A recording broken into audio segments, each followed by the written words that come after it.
So I'd like to start out with a question today. If I can move this, okay. How did you all get here today? I'd like to see a show of hands. So who drove here? Don't be shy. Who took the bus? Okay. And who walked here today? Oh, wow. I'm impressed. Okay.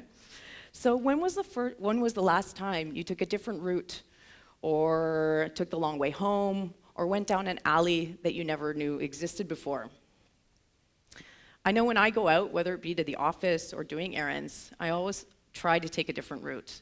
I love wandering through the streets and exploring the different layers, whether it be a green corner that you can sit and relax in, or a little temple you could see someone's been taken care of, or even just that alleyway that I never knew existed.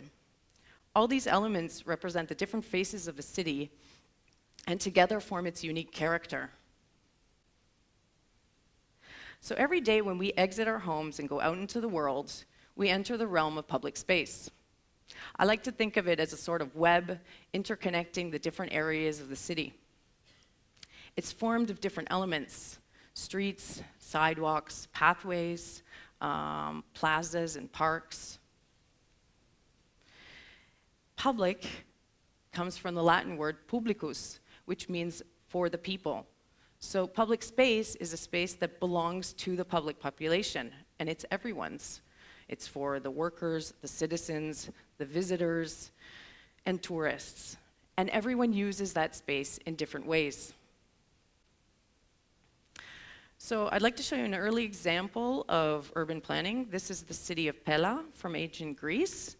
And as you can see at the center is the Agora, which means the gathering place. It was a huge plaza at the center of the city, but it was also the center of the community. Everything was happening there: sports, art, markets, meetings, politics, and naturally it was multifunctional, catering to the different people with different interests and different needs throughout the day. What I find interesting here is how from the beginning our urban cities were being developed with the social needs of the local population. Over the years, however, it seems as though as our society has gradually been transforming, which has a direct influence on how our cities are being or were being developed, through the process, the inhabitants seem to have been forgotten. So where are we today? Has anyone ever heard of the Great Horse Manure Crisis from 1894? No? Okay. Well, during the 19th century, our main mode of transportation was by horse. So in the larger cities like London and Paris, you can imagine there were over 100,000 horses that were producing more than 2.5 million pounds of manure every day. This was considered to be the biggest crisis that further urban development had faced. So it was actually the main topic of the first International Urban Planning Conference in New York, and they didn't find a solution. Society and civilization was going to be doomed. So in the end, London and New York are still standing. And how do you think we resolved the problem in the end? We didn't resolve the problem. But with the proliferation of motor transportation, the cars replaced the horses and the problem resolved itself. It's kind of funny how 100 years later, the cars have kind of replaced the horses, only instead of manure, we're dealing with a new level of problems. So cars have taken over our cities and they've transformed our lifestyles. Planning began concentrating on expanding the infrastructure to facilitate the accessibility of cars. Our public spaces were and still are in some places being redesigned so that we can experience them from the cars. This obviously resulted in reduction and segregation of space and urban experience for the pedestrian, which now was considered to be a secondary citizen. So both technological advances of transportation and concepts like productivity and efficiency were considered the future of urban development, but also the cultural expression of the modern movement. Everything was being organized and standardized. In fact, there are numerous studies from various disciplines that all agree that this practical and neoliberal model that has shaped our cities has created a condition of crisis, resulting in a storped kind of behavior and outlook towards our reality. It's actually one of the few things that almost everyone agrees on. So today, where are we? Today we work, almost all of us, in offices. Our kids spend their days in classrooms. We play sports indoors. And our society has become virtual. Can you guess how much of our lifetime we spend indoors? 85%. I thought that was a pretty big number. Oops. So considering this 85%, it's really no surprise that public space has lost its function and its place in our cities. It's not central to our society anymore, and so their design has become secondary and remained underdeveloped. As you can see here, the cars seem to be more important than the bicycles, and for sure the disabled people will not appreciate that. So recently there is a growing community that is reevaluating our current relationship between society and urban design. And our priorities are changing. We're developing ambitions that go beyond our last generations. And we're embracing the quality of life as the means to really achieve that ultimate goal of health and happiness. This new outlook is infiltrating all aspects of life, from parenting to business to education. So it's also redefining how we're planning and building our cities. Here's an example of an old railway system in New York that wasn't being used anymore, and they transformed it into a raised park that goes through the city. Once you start implementing the quality of life as a driving factor, you can't escape the fundamental concept that the use of space is going to be relative to each user. And if you start to contemplate the variety of users, workers, mothers, children, men, tourists, disabled, if the utilization of space is going to be relative, then every user is going to see and use that space in different ways. How are children going to experience our cities? What needs do mothers have when they go out and do their errands? And how can we improve workers' transit and the experience of tourists? I'd like us to reflect on a quote from Marcel Proust, but please take it from an urban design perspective. So, true discovery will not be found in foreign lands, but through different eyes. So I think this is where thinking city kind of comes into play. We're all different. We come from different backgrounds. We have different cultures. We have different opinions and views about the world. But instead of using these differences to separate ourselves, let's use them to become closer and learn about one another. And what better way to do that than through public art and nature? So art has a variety of benefits. It gives you the freedom to express and communicate your experiences, bringing us closer through newer understandings. But it also has therapeutic qualities for both the creator and the viewer. In many cases, they've proven that both art and nature have been proven to be effective to reduce anxiety and stress, which would result also in a reduction of risk for mental illness. Public art has the capacity to shine light on difficult subjects, to provoke us, make us think, and make us reflect. So it's no doubt as to why art and nature have become key factors in contemporary urban design. So I'd like to talk about some case studies with the hope that it can spark some ideas on how the future of Macau could be. So I'd like to start with bike paths. I thought it was interesting that Macau is a pretty small country, and yet there was no bike path connecting the peninsula to the southern islands.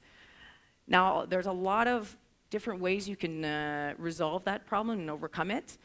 You can build a bike path over, above, along, below existing bridges, but I thought it would be interesting to point out that there is already an existing path below the Saigon Bridge, which isn't used on a daily basis.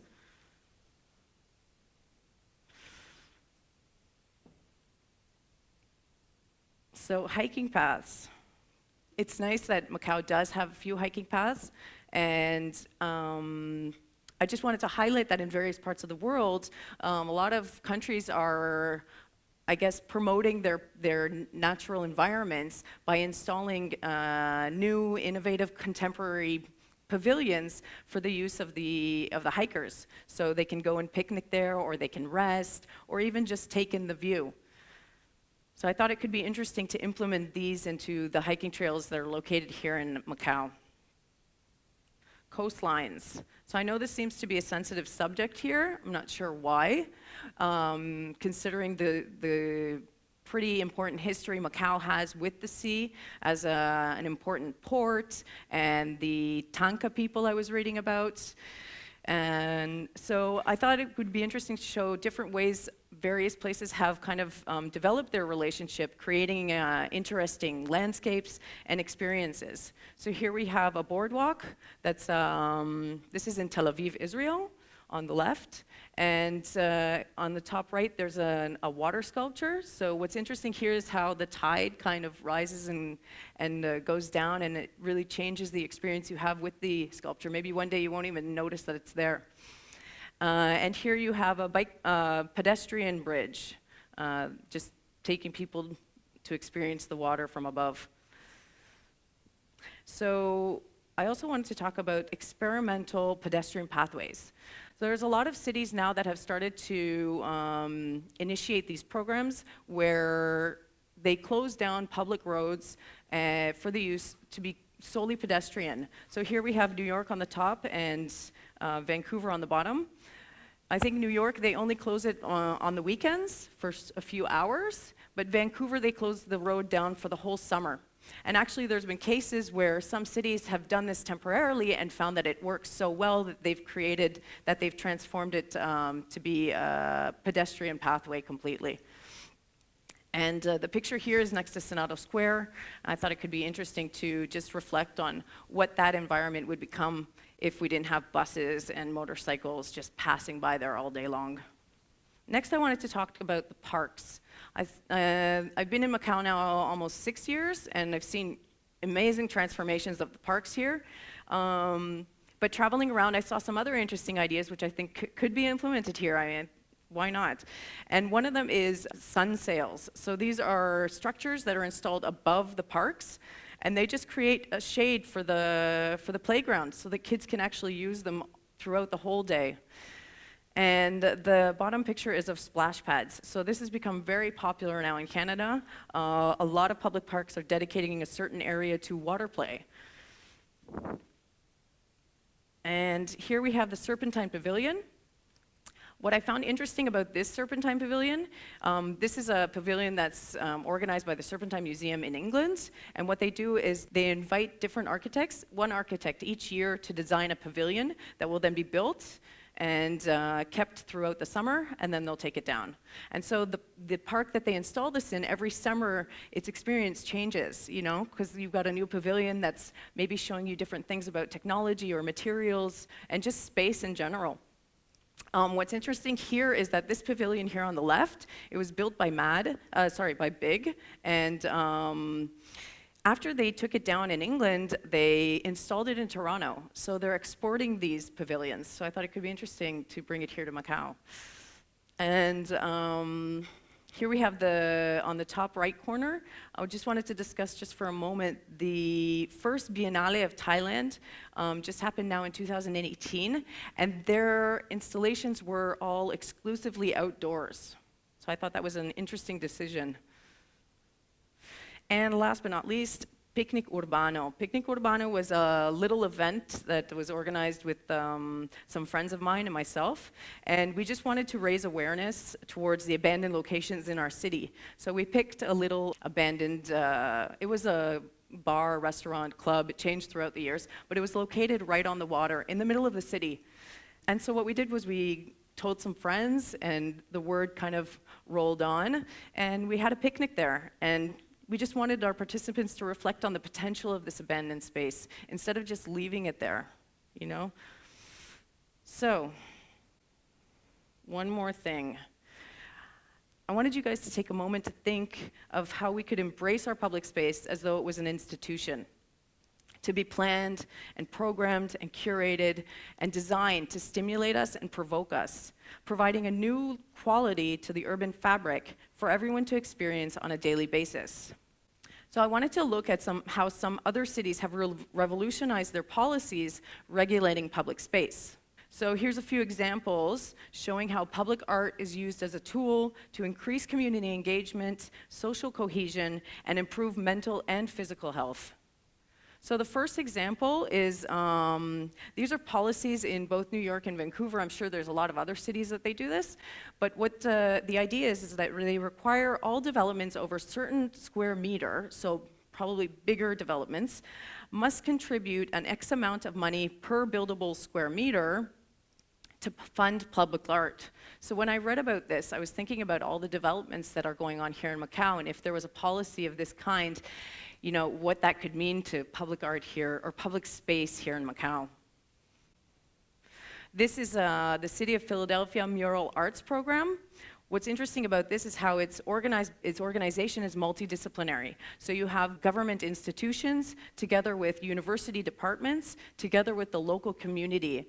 And actually, this specific program concentrates more on engaging the community towards, like reduction of stigma and to encourage empathy towards mental illness. So, and then I wanted to talk about the grassroots movement. So this is really local. This is really a local association of artists together with a local community. And what they do is they adapt abandoned properties and transform them into community centers. So here what they did was they renovated a home and it became a community art center that's now engaging that community through theater, dance, and film. And finally, the last example I found is IAM Connect. So apparently the government has launched a new app that allows the residents of Macau or citizens of Macau to use this app. What you can do is when you're around the city, if you find anything that is not to your liking or you have any issues with it, you can highlight all these issues to them directly. I thought that was a really impressive movement from the government. I'll see how it all pans out, but it's a first step. Finally, I wanted to end with this quote, that creative thinking inspires ideas, and ideas inspires change. So what do you think? You need to dream it. You need to see the place that you call home and see how you want it to become. And think about how your everyday life can change if your surroundings inspired or stimulated you. And what type of quality of life do you want? And we need to think about what that is and go and make that happen. Thank you. Thank you, Tamara.